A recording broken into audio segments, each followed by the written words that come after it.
ټول د ښه ژوند هیله لري، خو ولې ډېر خلک ښه ژوند نه لري؟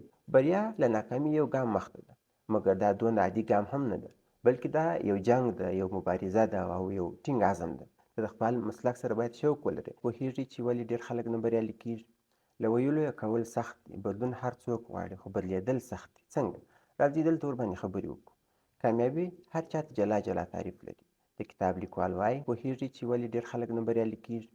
له ویلو یې کول سخت دي، بدلون هر څوک غواړي، خو بدلېدل سخت دي. څنګه؟ راځئ دلته ورباندې خبرې وکړو. کامیابي هر چاته جلا جلا تعریف لري. د کتاب لیکوال وایي بریالي اشخاص متفاوت کارونه نه ترسره کوي، بلکې کارونه په متفاوته طریقه سره ترسره کوي. ولې ډېر خلک نه بریالي کېږي؟ کوم سببونه لري؟ ځکه چې هر څوک ستونزې نشي زغملی. دوم، ځکه چې هر څوک قوي اراده نه لري. هر سړی صبر، حوصله او زغم نه لري. خلک د دایمي خوښۍ پر ځای موقتي خوښۍ غوره کوي، ځکه د خلکو په خبرو ځان د دې جوګه نه بولي. تل خپل ځان کم او بریا ته رسېدل ستونزمن بولي. د بریا د بیې پرې کولو ته چمتو نه وي. مطلب ستونزې وزغمئ، بریا خپله کړئ. له ستونزو بغیر بریا ته رسېدل یو خوب دی. ژوند موږ ټولو ته یو ځل راکول کېږي. که ساده یې ووایم، موږ یو ځل ژوند کوو او د ټولو هڅه او کوښښ دا وي چې له ښه ژوند ولري. ټول د ښه ژوند هیله لري، خو ولې ډېر خلک ښه ژوند نه لري؟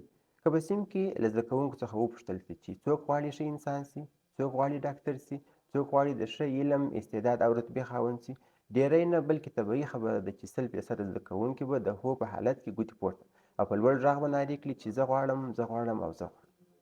راځم بل مثال ته. که چیرې په لاره کې له خلکو څخه وپوښتې چې د ښه ژوند ترلاسه کولو لپاره باید کوم کارونه وکړو، ښایي ټول درته سم جواب درکړي.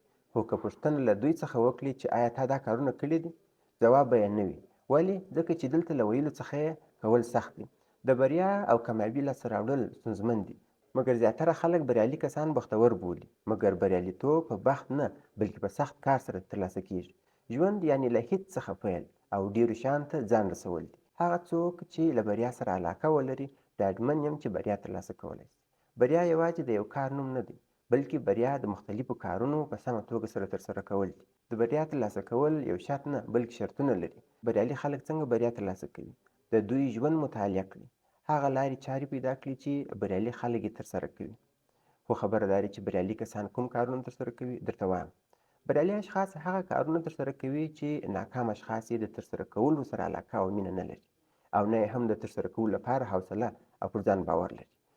بریا له ناکامۍ یو ګام مخته ده، مګر دا دومره عادي ګام هم نه ده، بلکې دا یو جنګ ده، یو مبارزه ده او یو ټینګ عزم ده. د بریالیو ژوندلیک مطالعه کړئ. دوی څنګه کارونه ترسره کړي دي او څنګه کارونه ترسره کوي. مشکلات او ستونزې یې څنګه حل کوي او تر اوسه یې څنګه حل کړي دي. ستونزو، مشکلاتو او بحرانونو ته له کومې زاویې څخه ګوري. له وخت څخه څنګه ګټه پورته کوي. یو بله موضوع په کامیابي کې چې ډېره مهمه ده، هغه هدف دی، چې متاسفانه مطلق اکثریت خلک هدف نه لري.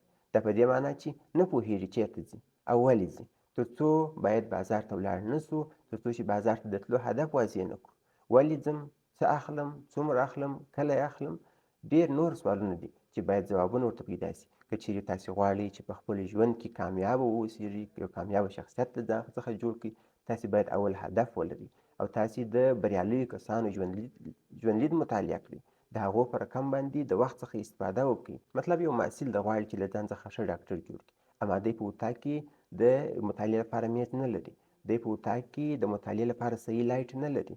دی د مطالعې لپاره صحیح کتابونه نه لري. دی د مطالعې لپاره نړیوال کتابونه نه لري. اما که چیرې ته په طبابت کې نړیوال کتاب ونه ګورې، انګلیسي دې زده نه یي، د مطالعې لپاره صحیح وخت ونه لري، د مطالعې لپاره صحیح وس او توان په خپل ځان کې ونه لري، ته نسې کولی ځان څخه یو ښه ډاکټر جوړ کړې. که چیرې ته غواړې چې ډاکټر د ځان څخه جوړ کړې، اول باید ته د مطالعې سره شوق او علاقه ولرې. ته د خپل مسلک سره باید شوق ولرې. ستا سره باید دا هدف وي چې زما څخه باید یو ښه ډاکټر جوړ سي. زه باید خپلې ټولنې ته یو ښه ډاکټر واوسېږم، خلکو ته مې نفع ورسېږي، خلکو ته ګټه ورسوم. د دې په خاطر باندې چې خلک خارجي هېواد ته مو دغه کې د تداوي لپاره ځي، باید زما له تداوي سره هغه جوړ سي.